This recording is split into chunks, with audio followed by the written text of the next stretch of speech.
Hello friends, स्वागत है आप सभी का हमारे चैनल क्विक स्टडी में। मैं कुमार बेस्ट। इस वीडियो के माध्यम से दोस्तों आपके यहाँ पर कराऊंगा आर्मी नर्सिंग असिस्टेंट का पेपर। दोस्तों जी हाँ दोस्तों, ये आपका यहाँ पर पेपर है यूपी ARO आगरा का दोस्तों, जो आपका 2018 का क्वेश्चन पेपर है। और ये दोस्तों हमें प्रोवाइड कराया है प्रदीप यादव जी ने दोस्तों, जो बिल्कुल आपके जेन्युइन क्वेश्चन पेपर है।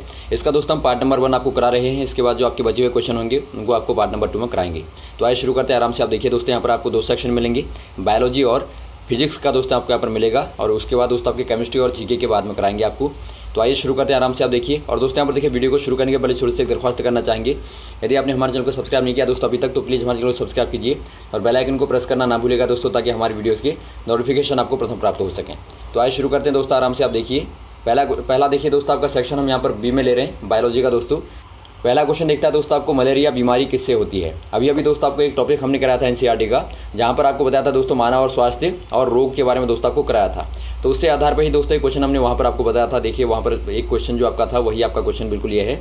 मलेरिया बीमारी दोस्तों विषाणु से होती है, जीवाणु से, प्रोटोजोआ से या फिर कवक से। ये दोस्तों यहाँ पर देखिए प्रोटोजोआ से होती है। ऑप्शन नंबर आपका सी वाला सही हो जाएगा।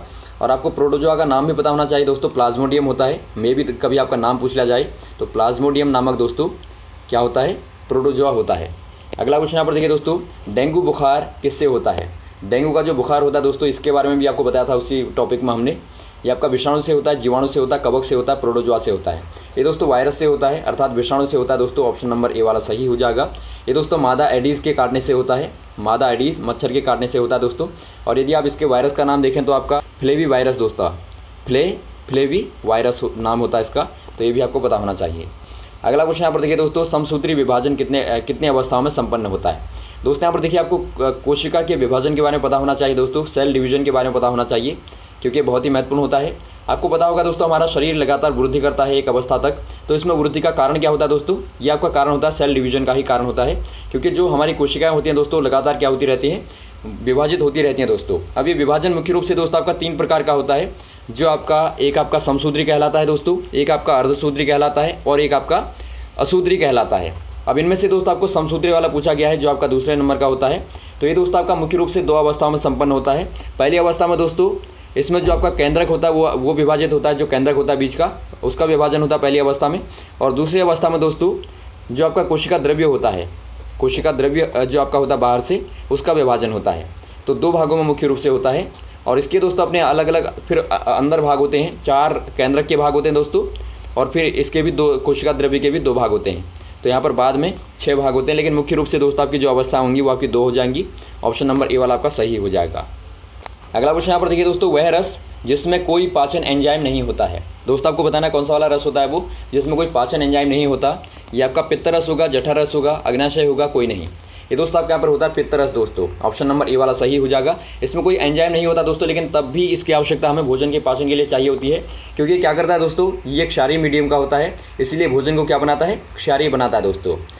तो इसीलिए इसकी आवश्यकता होती है। और इसमें बहुत सारे बैक्टीरिया जो होते हैं वो इससे दोस्तों खत्म हो जाते हैं। अगला क्वेश्चन यहाँ पर देखिए दोस्तों, पोलियो का टीका कितने वर्ष के बच्चों को लगाया जाता है। पोलियो का जो टीका होता है दोस्तों, वैक्सीन होते हैं, मुख्य रूप से कितने वर्ष के बच्चों को लगाई जाती है। 5 वर्ष से अधिक या 5 वर्ष से कम या 4 वर्ष से कम या फिर कोई नहीं। ये दोस्तों मुख्य रूप से 5 वर्ष से कम वाले बच्चों को लगाई जाती है दोस्तों। ऑप्शन नंबर आपका बी वाला सही हो जाएगा। इसके लिए एक अभियान भी चला था दोस्तों, जागरूक करने के लिए, जो आपका 1995 में चलाया गया था, जो आपका दोस्तों पल्स पोलियो अभियान चला था। अर्थात पल्स पोलियो अभियान दोस्तों जो आपका बच्चों को जागरूक करने के लिए उसमें किया गया था। अगला क्वेश्चन यहाँ पर देखिए दोस्तों, शरीर में रक्त निकाले बिना रक्त का शुद्धिकरण करने की विधि होती है। बहुत ही अच्छा क्वेश्चन है दोस्तों।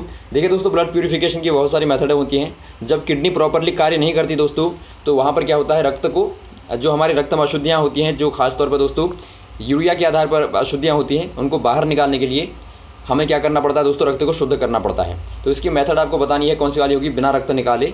या आपकी दोस्तों होमोडायलिसिस होगी, या प्लाज्मा एक्सचेंज होगी, या फिर हेमो एड्जॉर्प्शन होगी, या फिर कोई नहीं। ये दोस्तों आपके यहाँ पर देखिए डायरेक्ट जो आपका ब्लड का होता है दोस्तों, ये आपका होता है दोस्तों हेमो एड्जॉर्प्शन। ऑप्शन नंबर आपका सी वाला सही हो जाएगा। और इनमें दोस्तों रक्त को निकालना पड़ता है। अगला क्वेश्चन यहाँ पर देखिए दोस्तों, भोजन पचाने वाला मुख्य रस कौन सा वाला होता है। दोस्तों यहाँ पर देखिए, हमारा जो शरीर में भोजन पचता है दोस्तों, आपको पता होगा वो अलग अलग भागों में पचता है। तो इसमें जो मुख्य रूप से जो भोजन को पचाने वाला होता है दोस्तों, कौन सा वाला रस होता है आपको बताना है। जठर रस होगा, पित्त रस होगा, लार रस होगा, या फिर कोई नहीं। ये दोस्तों आपका मुख्य रूप से होता है जठर रस दोस्तों। ऑप्शन नंबर ए वाला सही हो जाएगा, जो कि जठराग्नि के द्वारा होता है दोस्तों, उत्पन्न होता है। जो हमारा दोस्तों कहाँ पर होता है, जठराग्नि में होता है, जहाँ पर दोस्तों आपका मुख्य रूप से HCl होता है। इसमें दोस्तों मुख्य रूप से हाइड्रोक्लोरिक अम्ल होता है, यही दोस्तों भोजन को पचाने का मुख्य रूप से कार्य करता है। वैसे दोस्तों लार के द्वारा भी भोजन का पाचन होता है एक प्रकार से, पित्त के द्वारा भी होता है, पित्तरस के द्वारा। तो मुख्य रूप से दोस्तों ये एक प्रकार से जो आपका जठर रस होता है वो आपका मुख्य होता है। अगला क्वेश्चन यहाँ पर देखिए दोस्तों, मृदा अपरदन को रोकने के लिए एक विधि है। आपको बताना दोस्तों, जो मृदा अपरदन मतलब जो आपका ज़मीन लगातार दोस्तों भूमिस्खलन होता है, उसको रोकने का एक तरीका कौन सा वाला है आपको बताना है। उद्योग निर्माण होगा, या भूस्खलन होगा, या वृक्षारोपण होगा, या वृक्षों की कटाई होगा। ये दोस्तों आपके यहाँ पर हो जाएगा प्लांटेशन दोस्तों, अर्थात वृक्षारोपण हो जाएगा। ऑप्शन नंबर सी वाला सही हो जाएगा दोस्तों। यहाँ पर देखिए, जब हम वृक्षों को लगाते हैं तो उससे क्या मिलता है, हवा पानी तो मिलती है दोस्तों, साथ ही साथ में क्या होता है, उनकी जड़ें दोस्तों ज़मीन को पकड़ लेती हैं, जकड़ लेती हैं। और जहाँ पर आपने देखा होगा, जहाँ पर पेड़ होते हैं दोस्तों, वहाँ पर कभी भी ज़मीन आसानी से नहीं टूटती है, नहीं पड़ती है दोस्तों। अगला क्वेश्चन यहाँ पर देखिए, निम्न में से द्विलिंगी जीव कौन सा है। आपको बताना है दोस्तों, इनमें से कौन सा वाला बाइसेक्सुअल है। ये क्वेश्चन भी दोस्तों अभी आपको एनसीईआरटी से कराया था हमने। ये आपका तितली होगा, केंचुआ होगा, टिड्डी होगा, कोई नहीं। ये दोस्तों आपके यहाँ पर हो जाएगा केंचुआ। ऑप्शन नंबर आपका बी वाला सही हो जाएगा दोस्तों। और एक बताया था दोस्तों हमने आपको, अमीबा भी आपको बताया था। तो अमीबा भी दोस्तों क्या होता है, बाइसेक्सुअल होता है, अर्थात द्विलिंगी होता है दोस्तों, अर्थात इनमें दोनों लिंग दोस्तों इनमें एक में पाए जाते हैं, इनको आप द्विलिंगी कहते हैं। अगला क्वेश्चन यहाँ पर देखिए दोस्तों, प्रोटीन का ऊर्जा गृह किसे कहा जाता है। दोस्तों यहाँ पर देखिए, जो आपका प्रोटीन का ऊर्जा गृह है दोस्तों, वो आपका कौन सा वाला कहलाएगा, राइजोबियम कहलाएगा, राइबोसोम कहलाएगा, कोशिका द्रव्य कहलाएगा, या फिर कोई नहीं। ये दोस्तों आपके यहाँ पर देखिए राइबोसोम कहलाएगा दोस्तों। ऑप्शन नंबर आपका बी वाला सही हो जाएगा। यदि आपका दोस्तों कोशिका का आपका आता है विद्युत गृह क्या कहलाता है, या फिर ऊर्जा गृह क्या कौन सा वाला है, तो वो दोस्तों आपके यहाँ पर होता है माइटोकॉन्ड्रिया दोस्तों। माइटोकॉन्ड्रिया को कोशिका का विद्युत घर कहा जाता है, या फिर आप कहें श्वसन अंग कहा जाता है दोस्तों कोशिका का। लेकिन यहाँ पर आपको प्रोटीन का पूछा गया, तो प्रोटीन का जो पाचन होता है दोस्तों, अर्थात संश्लेषण होता है, वो राइबोसोम के द्वारा होता है, तो इसलिए आप कह देंगे राइबोसोम। अगला क्वेश्चन यहाँ पर देखिए दोस्तों, एन नोड तथा एस नोड शरीर में कहाँ पर होते हैं। एन नोड और एस नोड दोस्तों यहाँ पर कहाँ पर होंगे बताइए, आपको बताना है। दायां निलंद होगा, बायां निलंद होगा, या दायां आलंद होगा, या कोई नहीं। ये दोस्तों आपका यहाँ पर देखिए दायां आलंद हो जाएगा। ऑप्शन नंबर आपका सी वाला सही हो जाएगा। आपको पता होगा दोस्तों, हमारे हृदय में और दोस्तों हमारे मस्तिष्क में मुख्य रूप से विद्युत क्षेत्र होता है दोस्तों, मैग्नेटिक फील्ड होता है। तो यहाँ पर दोस्तों दायां आलंद में दोस्तों मुख्य रूप से क्या होता है, एन नोड और एस नोड पाए जाते हैं। और आपको पता होगा दोस्तों, जो आपके दोस्तों दाएं होते हैं, दो आपके बाएं होते हैं, अर्थात दोस्तों कुल प्रकोष्ठों की संख्या स्तनधारियों में मुख्य रूप से 4 होती है दोस्तों। तो ये भी आपको पता होना चाहिए, मानव में दोस्तों 4 होती है। अगला क्वेश्चन यहाँ पर देखिए दोस्तों, मधुमक्खियों के से क्या प्राप्त होता है। मधुमक्खियों से दोस्तों हमें मुख्य रूप से क्या प्राप्त होगा, मधु होगा, पराग होगा, जल होगा, कोई नहीं। यदि आपका यही ऑप्शन होंगे दोस्तों, वहाँ पर ऑप्शन क्लियर नहीं थे, यदि यही होंगे तो आपका हो जाएगा मधु दोस्तों। ऑप्शन नंबर आपका ए वाला सही हो जाएगा, शहद। तो दोस्तों हमें 12 क्वेश्चन ही मिले थे। अब बचे हुए क्वेश्चन आपको यहाँ पर देखिए आपके पास में होंगे तो आप ज़रूर शेयर कीजिएगा। अब दोस्तों आप नेक्स्ट वाले सेक्शन में आ जाइए, फिजिक्स वाले सेक्शन में आ जाइए दोस्तों। यहाँ पर आपको भौतिक विज्ञान के क्वेश्चन मिलेंगे। देखिए पहला क्वेश्चन क्या दिखता है दोस्तों आपको, वस्तुओं को केंद्र के चारों ओर घुमाने वाला बल कौन सा होता है।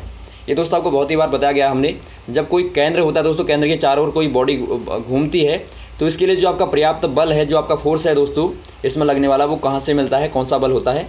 ये आपका गुरुत्वाकर्षण का बल होगा, या विद्युत चुंबकीय बल होगा, या अभिकेंद्र बल होगा, या अपकेंद्रीय बल होगा। ये दोस्तों आपके यहाँ पर होता है अभिकेंद्र बल दोस्तों, अर्थात सेंट्रीपिटल फोर्स आप इसे बोलते हैं। ऑप्शन नंबर आपका सी वाला सही हो जाएगा। यदि आपका फॉर्मूला आप लिखें दोस्तों, तो आपका जो अभिकेंद्र बल होता है वो आपका होता है F बराबर यहाँ पर mv²/r।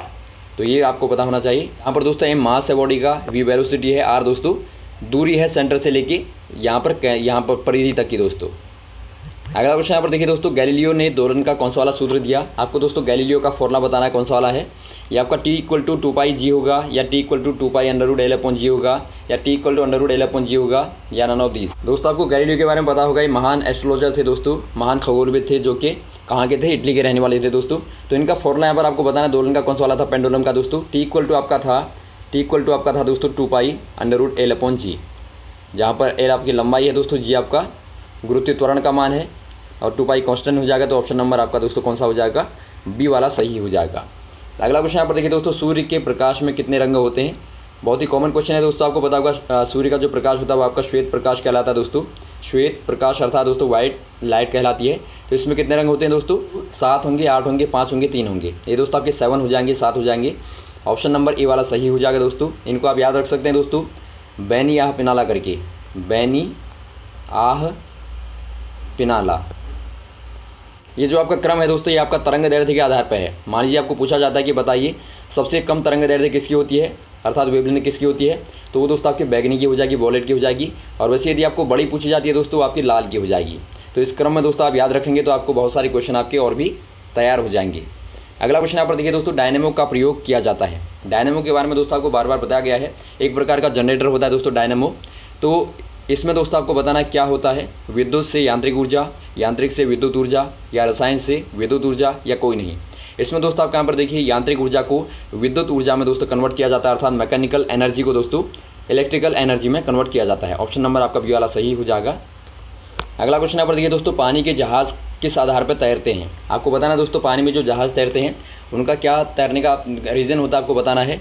हटाए गए द्रव का भार वस्तु के भार के बराबर होता है, हटाए गए द्रव का भार वस्तु के भार से कम होता है, हटाए गए द्रव का भार वस्तु के भार से अधिक होता है, या फिर उपरोक्त सभी। ये दोस्तों आपके यहाँ पर हो जाएगा, हटाए गए द्रव का भार वस्तु के भार के बराबर होता है तभी तैरता है दोस्तों। ये आपका आर्किमिडीज का सिद्धांत था, तो ऑप्शन नंबर ए वाला सही हो जाएगा।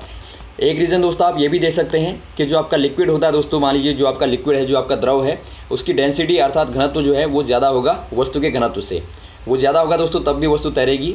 और यदि आपका यहाँ पर देखिए ये वाला दिया रहेगा तो आपका ये भी दोस्तों आपका बिल्कुल सही होगा। अगला क्वेश्चन यहाँ पर देखिए दोस्तों, पराश्रव्य तरंगों की परास क्या होती है। आपको दोस्तों यहाँ पर देखिए जो अल्ट्रासोनिक साउंड होते हैं दोस्तों, जो अल्ट्रासाउंड होती हैं उनकी रेंज बतानी है क्या होती है। ये आपकी 20 से लेके 20,000 हर्ज तक, या 2000 हर्ज, या फिर लेस देन 20 हर्ज, या फिर ग्रेटर देन दोस्तों 20,000 हर्ज। अर्थात आपको दोस्तों यहाँ पर देखिए कौन सा वाला हो जाएगा आपको बताना है पराश्रव्य। पराश्रव्य की दोस्तों आपकी होती है 20,000 हर्ज से अधिक, अर्थात दोस्तों आपका ऑप्शन नंबर डी वाला सही हो जाएगा। 20,000 हर्ज से दोस्तों अधिक होती है, तो ये आपको पता होना चाहिए। या फिर आप दोस्तों इसे 20 किलो हर्ज भी कह सकते हैं। 20 किलो हर्ज कहीं लिख के आएगा तो आप ध्यान देंगे, क्योंकि 1 किलो हर्ज में दोस्तों आपके 1000 हर्ज होते हैं, तो 20 किलो हर्ज मतलब दोस्तों आपका 20,000 हर्ज के बराबर ही होगा। तो इससे दोस्तों आपका अधिक वाली जो होती हैं वो आपकी कहलाती हैं पराश्रव्य दोस्तों। और जो आपकी दोस्तों 20 से लेकर 20,000 के बीच में होती हैं दोस्तों, उनको आप बोलते हैं श्रव्य ध्वनियाँ, अर्थात जिनको आप सुन सकते हैं उनको आप ऑडिबल साउंड कहते हैं। और जो दोस्तों आपकी 20 से कम होती हैं उनको आप बोलते हैं अश्रव्य, अर्थात जिनको आप सुन नहीं सकते उनको आप दोस्तों अश्रव्य कहते हैं। तो ये सभी रेंज आपको पता होनी चाहिए। और HZ मतलब दोस्तों आपका हर्ज होता है। हर्ज दोस्तों फ्रीक्वेंसी का अर्थात आवृत्ति का मात्रक होता है। अगला क्वेश्चन यहाँ पर देखिए दोस्तों, क्रिया प्रतिक्रिया का नियम किसने दिया। आपको बताना है दोस्तों, जो आपका क्रिया प्रतिक्रिया का नियम है बहुत ही महत्वपूर्ण नियम, जिसके आधार पर दोस्तों आपने देखा होगा ज़मीन पर हम चलते हैं, या फिर रॉकेट ऊपर को उड़ती है, या फिर और भी बहुत सारी एक्टिविटीज़ होती हैं दोस्तों। जितना बल हम लगाते हैं वस्तु भी हम पर उतना ही बल लगाती है। तो ये सिद्धांत कौन सा वाला है, किसने दिया, आपको बताना है। गैलीलियो के द्वारा, या कोपरनिकस के द्वारा, न्यूटन के द्वारा, टेस्ला के द्वारा। ये दोस्तों न्यूटन के द्वारा दिया गया, ऑप्शन नंबर आपका सी वाला सही हो जाएगा। न्यूटन का दोस्तों गति का तृतीय नियम जो आपका है, जो मोशन का थर्ड लॉ है दोस्तों, वो यही कहता है कि आप जितना भी बल किसी वस्तु पर लगाते हैं वस्तु भी आप पर उतना ही बल लगाती है, अर्थात दोस्तों क्रिया के बराबर ही आपकी प्रतिक्रिया होती है अपोजिट डायरेक्शन में।